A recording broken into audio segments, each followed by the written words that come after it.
Ontology-based reasoning and the features of linear exploration as a map. Hello everyone, and thanks Steve for that little introduction. I'm going to be continuing on what he was talking about, but talking about how we're going to be using that in some different applications in mineral exploration and in hazard mapping. So first, a bit of an introduction.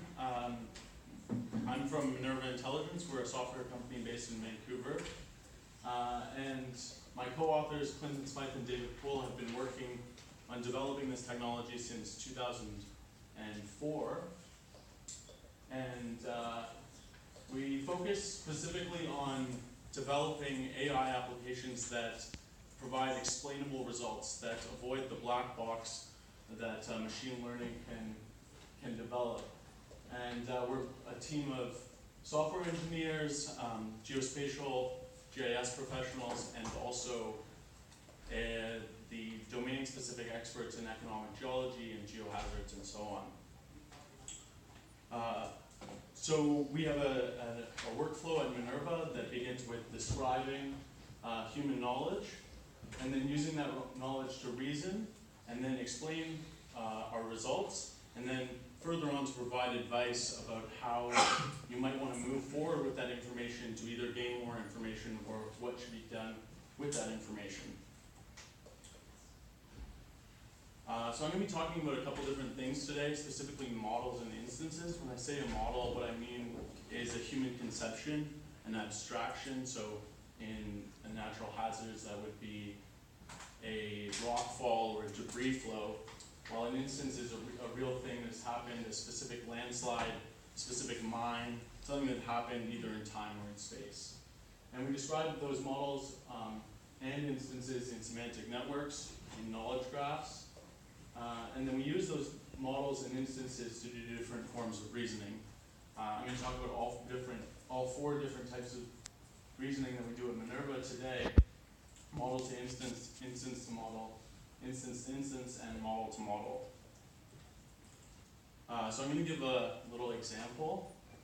Imagine that I was looking to find a new apartment.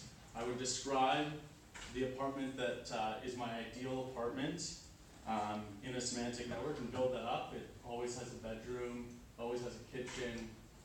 And we go on adding these different attributes, and what you'll notice is that they all have probabilistic qualifiers attached to the nodes in the semantic network. Sometimes has a porch, always a living room, and then we start adding further on into it. So the bathroom always has a shower and sometimes a bathtub. We can also deal specifically with negation, so I can say in my model there's never green paint. And we can also deal with some number line reasoning, so we can specify a specific distance that we want the apartment to be from a transit hub. The next step is to actually aggregate a bunch of instances that we can compare to this model. So we're going to take from all different sources,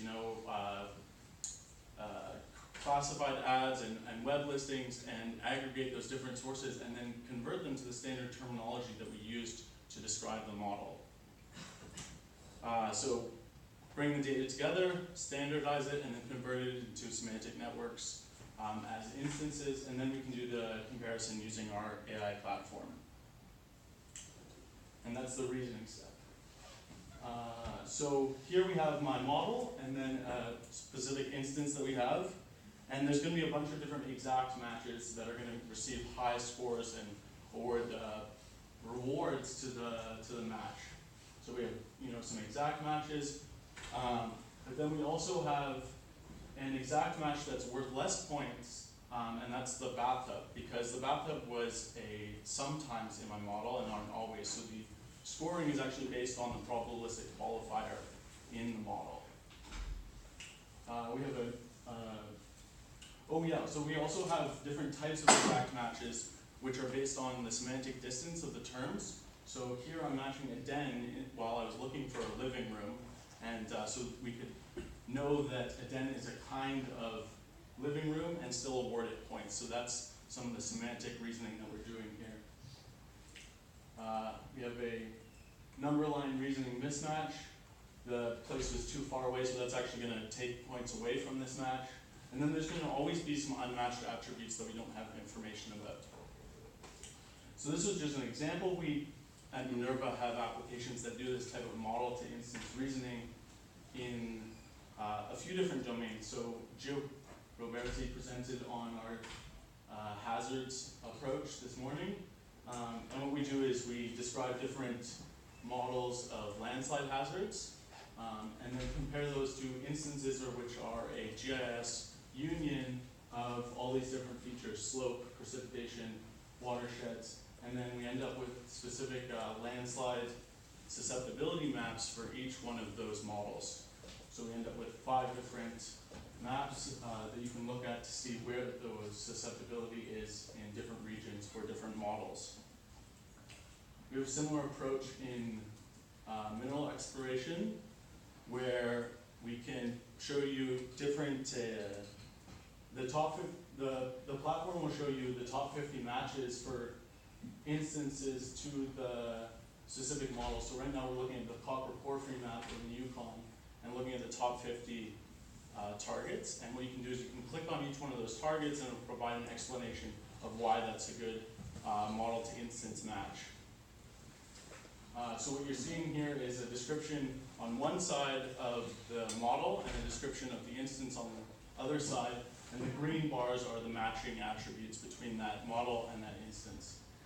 We go a little bit further and we provide advice about how you could improve or worsen the score based on what information we're missing, which unmatched attributes are there.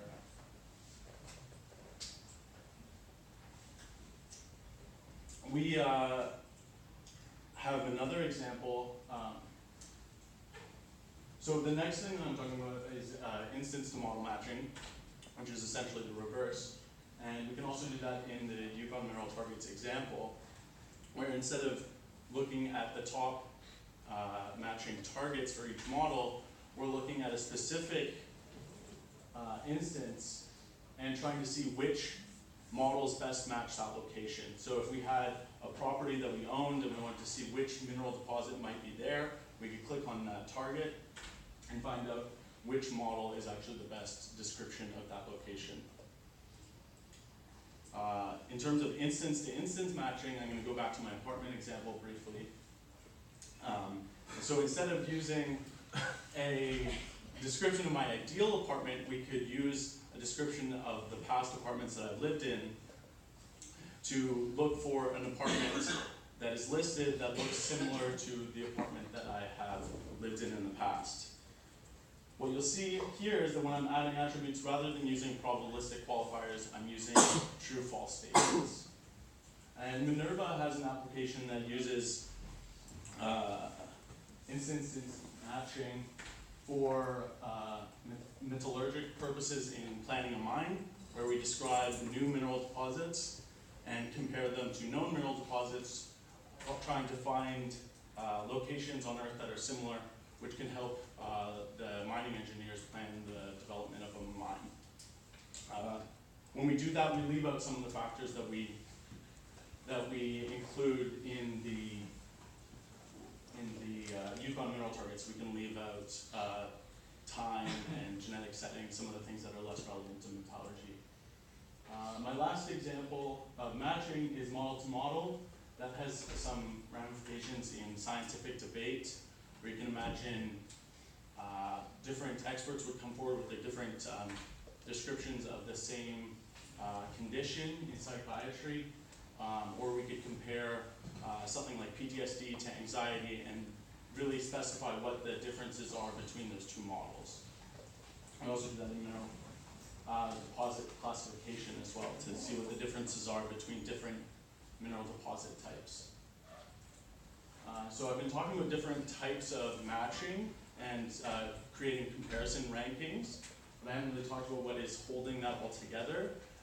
And so we have different ontologies that are used for the different applications. And so it seems like a lot of you guys know about ontologies, but an ontology represents the world in terms of the entities and the relationship between those. And it's really where we store all the rules that we can use in our matching applications. I'll just wrap up with a quick note on standards. All of this is based on standard terminology. So we think of Minerva as providing applications that reward implementers of standards. Without standard terminology, we can't use this, and we do a lot of work to standardize data that we are using in our applications. So when people are using standards, they can use our tools. Yeah. Thank you very much.